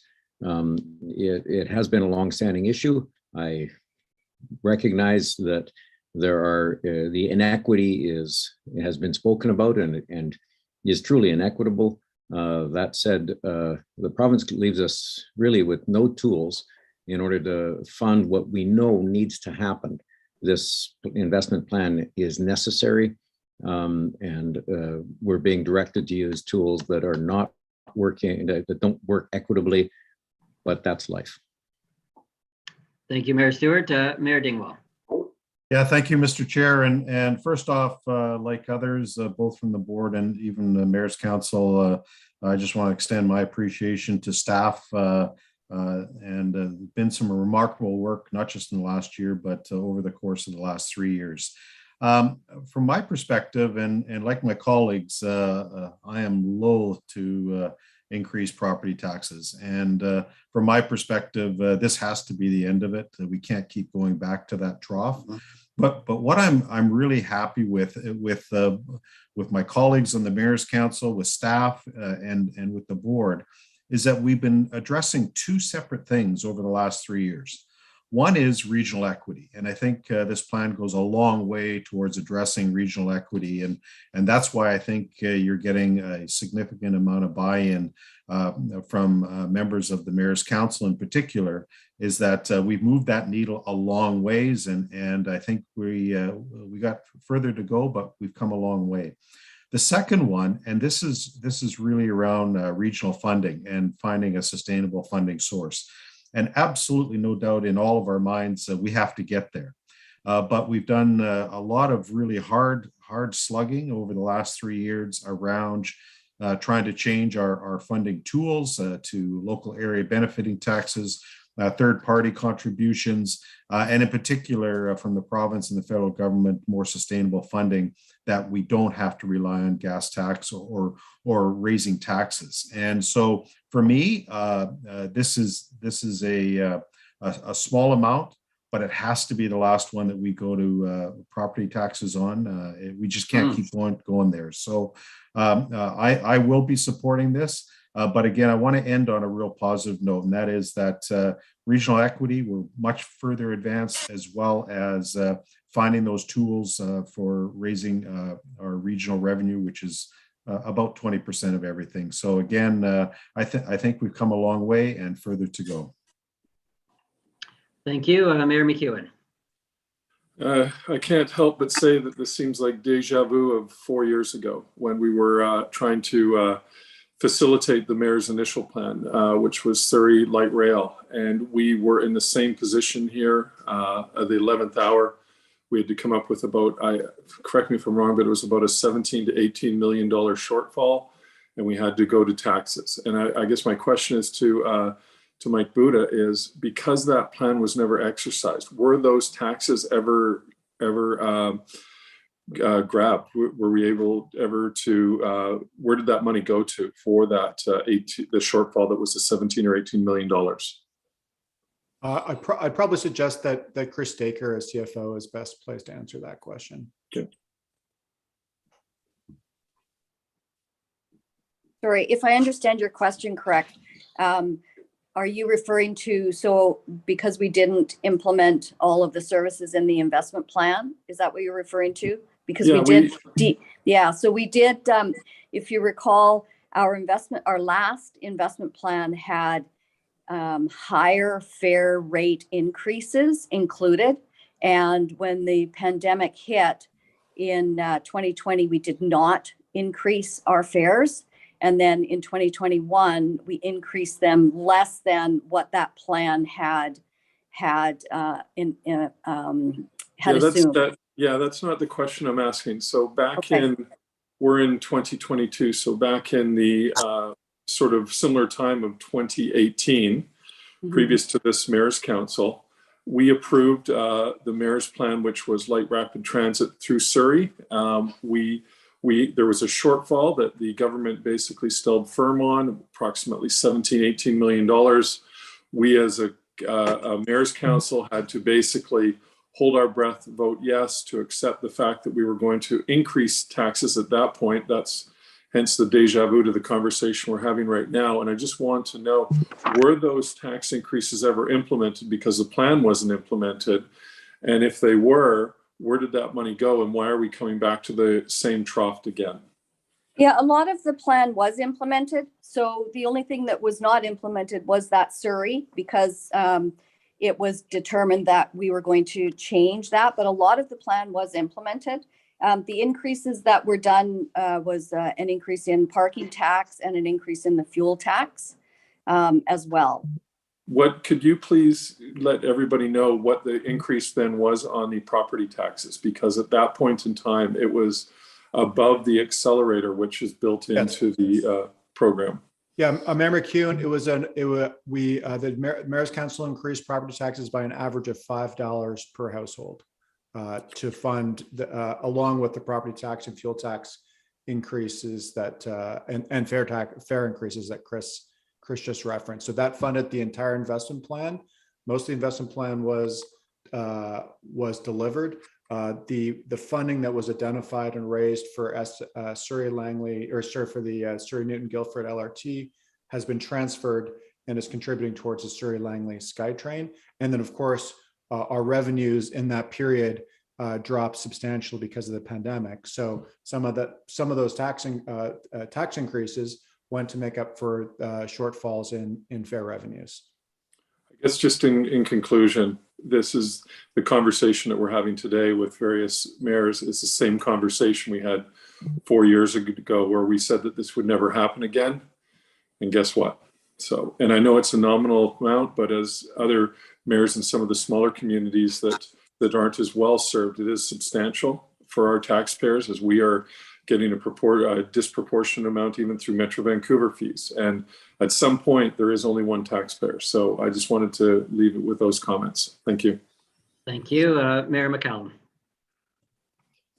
Thank you very much, Chair. I just want to make just a few comments. I think it's a good plan overall. I've been involved in a lot of plans in my life, and I just sorry about that.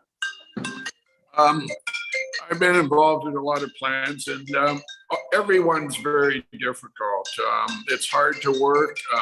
Different parts of the plan go on, and it's this one in particular, I think, has been very difficult because of COVID-19 and the drop in revenue shares. That's caused a huge gap in our funding. But through all of our meetings over the past year and maybe a couple of years and working towards it, there has been give and take. I'm not a big fan at all, as most know, of increasing property taxes. But having said that, I think to put this plan together, all of us have to share that we don't like parts of the plan, but together the plan overall for the region is a good plan. I do talk to other mayors in the big cities across Canada, and Kevin's right. They're in very difficult situations, a lot worse than we are on the West Coast. And I think the reason is we have good partnerships. We have good partnerships with the provincial government.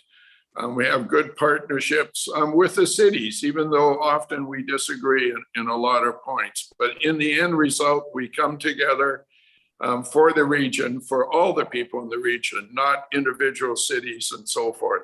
And so I think this plan is a good one for the region. And I think the one that certainly when I vote is, what's this going to benefit? It's going to benefit the people in Metro Vancouver, all the people in Metro Vancouver in some way. And so on that basis, I'm going to fully support the plan. Thank you. Mayor Ross. Yeah, thank you very much, Chair. I just wanted to put in my thoughts on this. I'm new to this council. I came in midterm, and I want to thank my colleagues in the smaller community for the work that they've done over a longer period of time.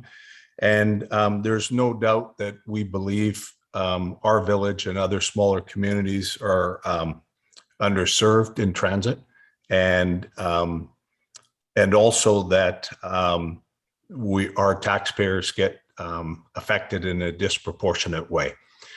So having said that, this was a challenging decision for me because I also wanted to look, and I believe, because some of the mayors have spoken, that there was in the end a different approach. And I certainly value the approach of my colleagues, but I would say this, I look to what in the end is what are we trying to achieve? So for me, as we're coming out of COVID and we're trying to rebuild the system, and rebuild it in a way so that the people that used it in COVID, that used it day in and day out, and many of those people were frontline workers, the people that cared for us in hospitals, the people that taught our children, the people that were part of the supply chain.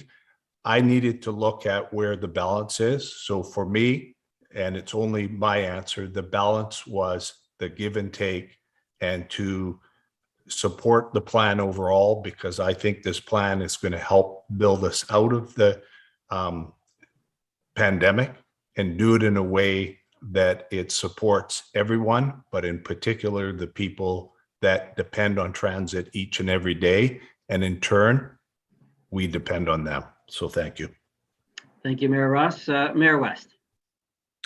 Thank you very much, Mr. Chair. Share a number of the sentiments expressed by my colleagues. When it comes to raising revenue and particularly taxes, always an extremely difficult consideration and decision. And when I speak to people in my community, what I hear is we don't object to contributing. We don't object to paying our fair share. What we want to know is that you're spending our money responsibly and that we're going to see a tangible benefit based on the investment that is being made. And I think that that really leads me to my support of the investment plan, because I think that to a degree that we have not seen in the past, this plan will bring benefits to every part of the region. There's been a lot of discussion around regional equity. I supported 110%. And I think that that's an important piece to highlight, is that yes, everyone is being asked to contribute, but we are going to see benefits to every part of our region. They're not going to be just solely concentrated in one city. In my city, a community that is fast growing, has a lot of young families moving to it, and has been traditionally underserved by transit, we're seeing significant investment. And I also want to, at this point, acknowledge and thank the staff and my colleagues on the Mayor's Council for their support to put Port Coquitlam on a path towards being connected to the rapid transit network in our region. It's an important step for our community. And so I think there's a lot of positive here, and I'm looking forward to seeing the benefits be enjoyed by every person in Metro Vancouver, regardless of where they live. Thank you. Thank you, Mayor West. Mayor Buchanan. Thank you very much, Chair. And I would echo those comments from my colleague who just spoke. I think for me, what I am particularly focused on is the role that we took on, that rebuilding this system, what they're going to do, and that we needed to be bold, that rebuilding the system is about bringing back, as we've seen the detriment over the last 2 years, but really bringing back ridership, bringing back people, but also supporting our economy to what it was before this crisis. And so that we can actually end up with communities and economies that are better than what they were before. And I think that starts with a commitment to the notion that transit is a vital service now, and it will continue to be. And I think what it really reinforced over the last 2.5 years is that it is a vital service for the very people who keep our communities functioning, who have no other options in which to move about the region because they can't find housing in the communities in which they are employed. And they are often some of our most, they're essential workers, but often many are our most vulnerable members in our communities. And so I know we've made some very difficult decisions, and none of us like to see increases in property taxes, but we have had numerous conversations with the province, and we are reliant on them to be a partner with us at the table as the federal government. And I believe they have been at the table. I know none of us are happy with where we find ourselves in. I wasn't at this table 4 years ago, but it's deja vu for some. But I think I believe we are in a different place with the two other levels of government. And there is that commitment. And I think we are committed, and the leadership that we are going to have to be continuing to show as we move forward with this is that we want them at the table with us. We are all reliant on the outcomes that we are looking far beyond just moving people, but we're looking at the economy and the climate change, et cetera.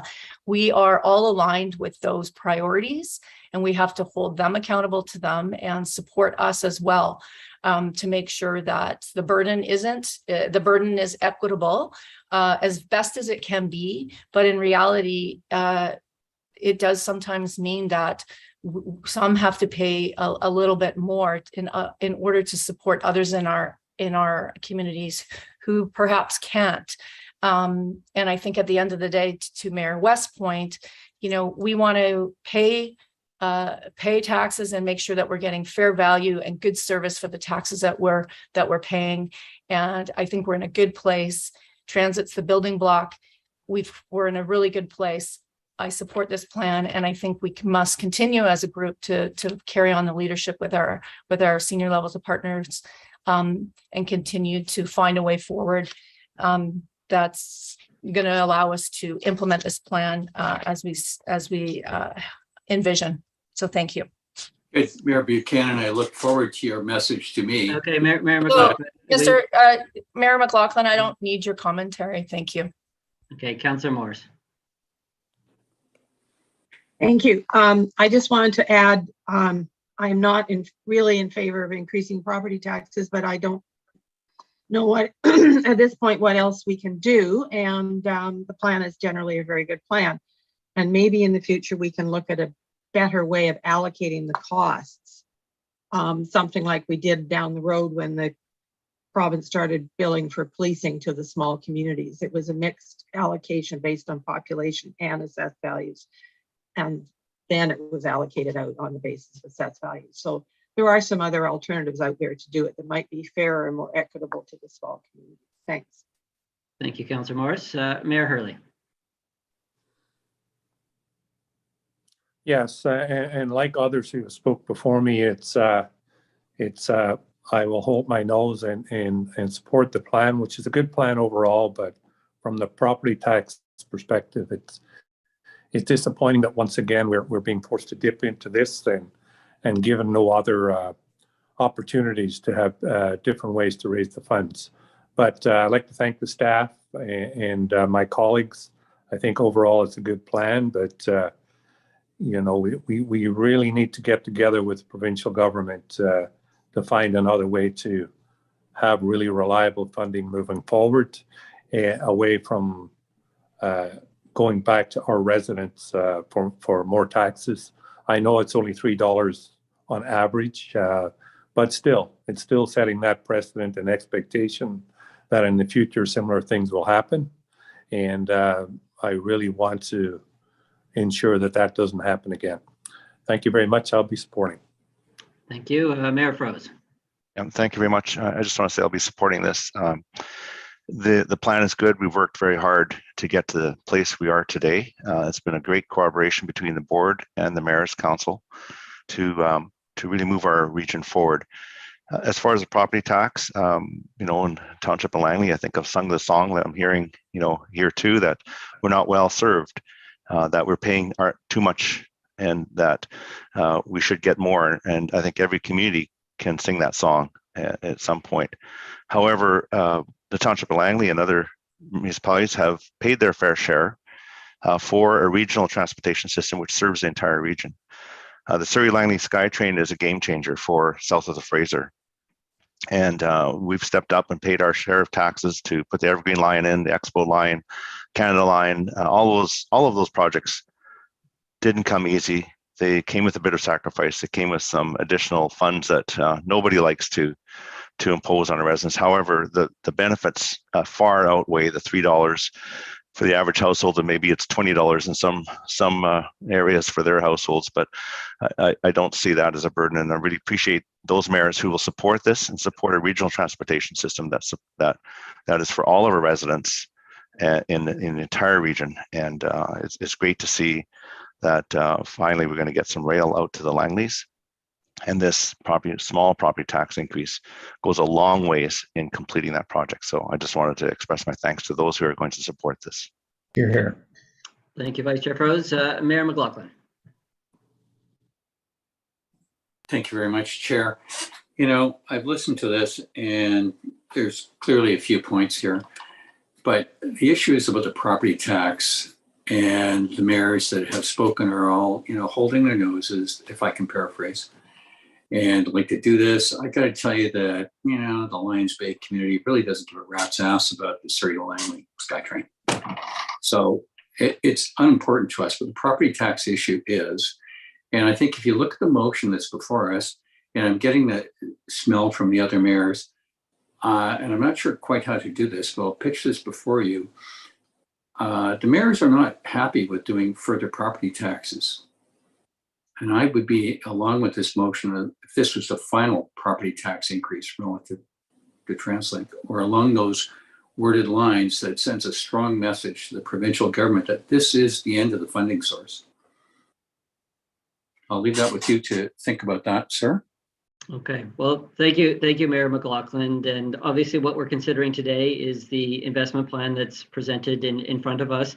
But future discussions, which we will know the next investment plan work, will have to start on that right away. And that will be up to the Mayor's Council to engage in that discussion and set the framework for that. But I do want to finish my concluding comments on a positive comment in terms of where we're at and what we've been able to achieve in this investment plan. The investment plan, I would say, is probably one of the biggest responsibilities that the Mayor's Council has, and really does shape our transit system there. I think when we began this process 4 years ago, this is probably not the investment plan we initially were envisioning there, but the last 4 years has not been a typical period. We've gone through a very difficult time with the pandemic, which has affected our transit system and has affected transit agencies all around the world. I think many different sectors have felt the impacts of the pandemic, but I think public transit systems have particularly felt a significant amount of stress. But I think we can hold our heads up high that we've actually been able to weather the storm and actually be able to provide the necessary transit system to get us through this, to be able to provide service through a very difficult period, and to be able to provide service for those that still relied heavily, even in the worst of days of the pandemic. Now, here we are today, obviously still not fully recovered from the pandemic, but we have an investment plan that does provide stability for our transit system for the next 3 years. And as our CEO, Kevin Quinn, mentioned, I actually think this is a really enviable position for us to be here in Metro Vancouver compared to transit agencies across North America, to give us that time to be able to recover from the pandemic, be able to assure our residents in the region that they're going to have stable transit service and don't have to worry about significant cuts in the next few years as we recover from the pandemic. And I think that is a huge accomplishment that we've been able to work through. Now, I know there's been a lot of discussion about the funding sources, and the mayors did have to step up to provide some support to provide sustainability. But I think we do need to recognize that both the provincial and federal governments have stepped up in a big way to help us over the past couple of years and the years going forward to be able to help us through this stabilization. And I think that does need to be recognized, because we have seen hundreds of millions of dollars to be able to help support our transit system over the past couple of years and into the years future that really help this investment plan become a reality. And I think that does need to be acknowledged.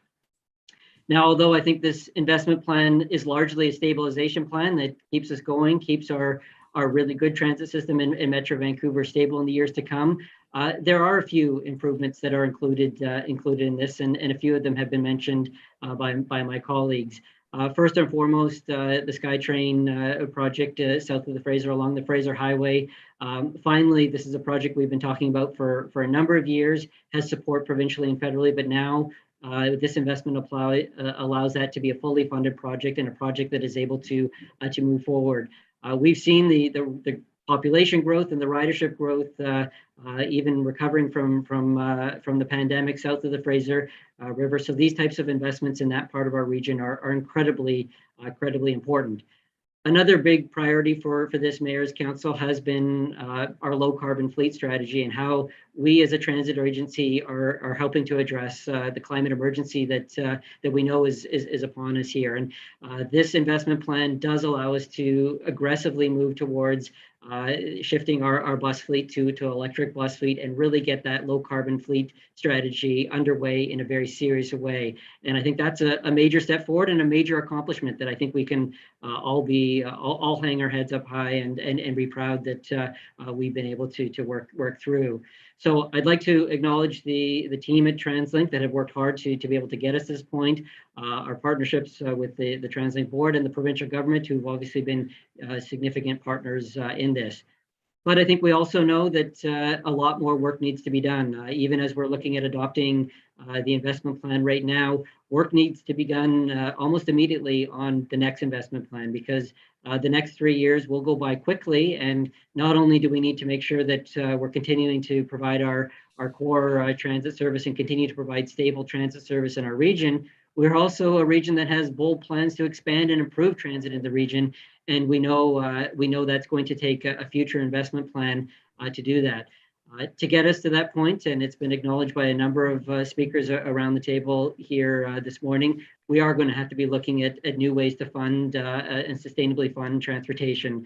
The typical funding sources, and unfortunately, as many have noted, are not going to be able to take us to the path we need to go forward. And I think that's important to be out front with the public, be out front with our partners, with the provincial and federal government, that we are going to need more tools if we're going to be able to achieve our bold programs, which we know are supported by all three levels of government. But with that, I think this is an important step forward and an important investment plan. And I'd like to really appreciate all the hard work from my colleagues on the Mayor's Council on the work we've done through what's been a stressful couple of years, but to lead us to this point, which I think is really a positive point as we possibly could have been, given all of the dynamics and everything that's been thrown at us over the past couple of years. So with that, I would like to call the question. And Mike Wood, I guess I will look to your direction if you think a roll call is appropriate, or if we can just. Maybe I'd ask our recording secretary, Carol Lee, and for that matter, the corporate secretary, what they think. Executive Director, it's Ron. I'd be fine with no roll call. Okay. I'd like a roll call if there's somebody in opposition or more than one. Yes, roll call, please. Okay, so you know what, by legislation, it is a weighted vote. We don't need a roll call, but having said that, just to make sure we're crystal clear on the vote and that we have the numbers to pass that, I will ask our clerk to do a roll call.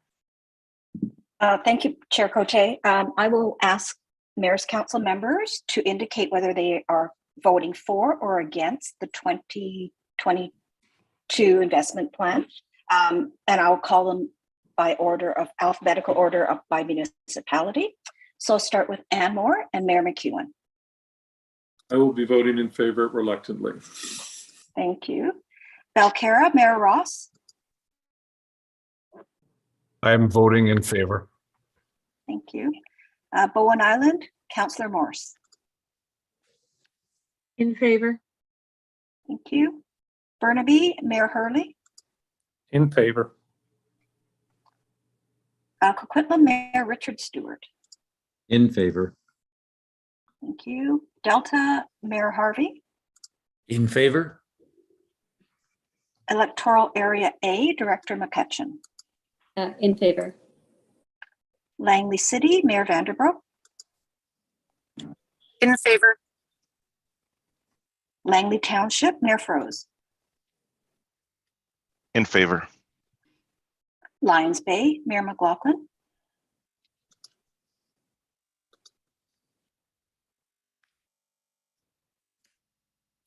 In favor, sorry. Thank you. Maple Ridge, Mayor Morden. I don't believe he's here. I haven't seen him on the attendance list. I'll go on to Mayor Cote, New Westminster. In favor. Thank you. North Vancouver City, Mayor Buchanan. In favor. North Vancouver District, Mayor Little. In favor. Pitt Meadows, Mayor Dingwall. In favor. Port Coquitlam, Mayor West. In favor. Port Moody, Mayor Vagramov. Aye. Is that 4 then? Thank you. Richmond, Mayor Brody. In favor. Thank you. Surrey, Mayor McCallum. In favor? Tawasin First Nation Chief Baird, who I have not seen on the call either. Okay. Vancouver, Mayor Kennedy Stewart. Enthusiastically in favor. Thank you. West Vancouver, Councillor Cameron. My mediocre vote will be in favor. Thank you. And White Rock, Mayor Walker. In favor. Thank you. That is unanimous for those who are present by vote of 139-0. I want to change my vote to enthusiastic. Right. Thank you. We'll Mayor have to have Cote, back to you. I changed Very my much, vote to, I'd like to change my vote to status pending.